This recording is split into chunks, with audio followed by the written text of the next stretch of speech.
ಶಾಂತಿ ಮತ್ತು ನೆಮ್ಮದಿಗಾಗಿ ನಮ್ಮೆಲ್ಲ ಸಮಸ್ಯೆಗಳು ದೂರಾಗಬಹುದು ಎನ್ನುವ ನಂಬಿಕೆಯಿಂದ ದೇವರಿಗೆ ಕೃತಜ್ಞತೆಯನ್ನು ಸಲ್ಲಿಸುವುದಕ್ಕಾಗಿ ದೇವಸ್ಥಾನಗಳಿಗೆ ಭೇಟಿ ನೀಡುತ್ತಾರೆ. ದೇವಸ್ಥಾನಗಳಲ್ಲಿ ಭೇಟಿ ನೀಡಿ ಹಿಂದಿರುಗಿ ಬರುವಾಗ ನಾವು ಕೆಲವೊಂದು ತಪ್ಪುಗಳನ್ನು ಮಾಡಬಾರದು. ಆ ತಪ್ಪುಗಳು ಯಾವುವು ನೋಡೋಣ.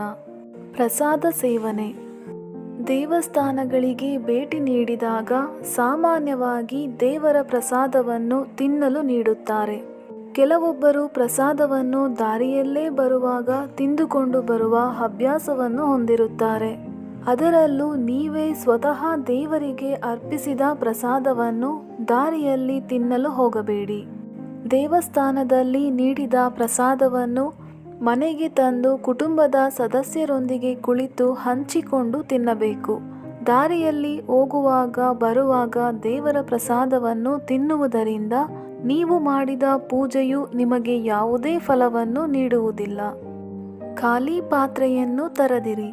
ದೇವಸ್ಥಾನದಲ್ಲಿ ದೇವರಿಗೆ ನೀರು ಅಥವಾ ಹಾಲು, ಜೇನುತುಪ್ಪದಿಂದ ಅಭಿಷೇಕವನ್ನು ಮಾಡುತ್ತಾರೆ. ದೇವರಿಗೆ ಅಭಿಷೇಕ ಮಾಡಿದ ನಂತರ ಖಾಲಿ ಪಾತ್ರೆಗಳನ್ನು ಮನೆಗೆ ಹಿಂದಿರುಗಿ ತೆಗೆದುಕೊಂಡು ಬರಬಾರದು. ಇದನ್ನು ಮಾಡುವುದರಿಂದ ಓರ್ವ ವ್ಯಕ್ತಿ ಯಾವುದೇ ಕೆಲಸವನ್ನು ಮಾಡಿದರೂ ಅದರಲ್ಲಿ ವೈಫಲ್ಯವನ್ನು ಎದುರಿಸಬೇಕಾಗುತ್ತದೆ. ಒಂದು ವೇಳೆ ನೀವು ಆ ಪಾತ್ರೆಗಳನ್ನು ಮನೆಗೆ ತರಬೇಕೆಂದುಕೊಂಡಿದ್ದರೆ ಪಾತ್ರೆಯಲ್ಲಿ ನೀರು ಅಥವಾ ಹೂಗಳನ್ನು ಹಾಕಿಕೊಂಡು ಮನೆಗೆ ಪಾತ್ರೆಯನ್ನು ತೆಗೆದುಕೊಂಡು ಬರಬಹುದು. ದೀಪ ಬೆಳಗುವಾಗ ಈ ತಪ್ಪನ್ನು ಮಾಡದಿರಿ.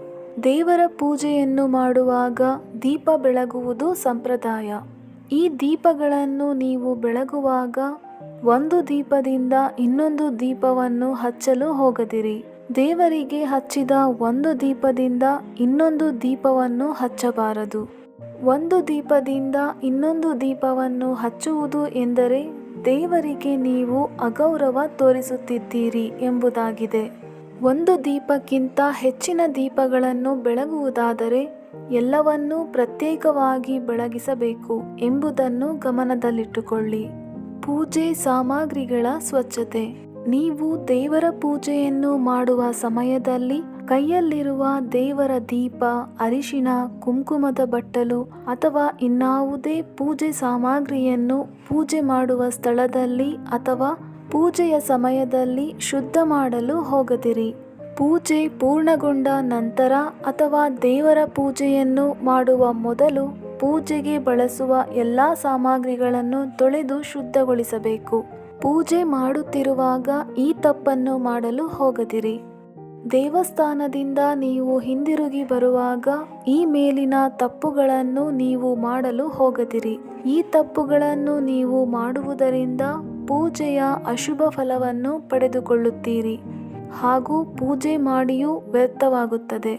ಹಾಗಾಗಿ ದೇವಸ್ಥಾನಕ್ಕೆ ಹೋಗಿ ಹಿಂದಿರುಗಿ ಬರುವಾಗ ಈ ತಪ್ಪುಗಳನ್ನು ಮಾಡದಿರಿ.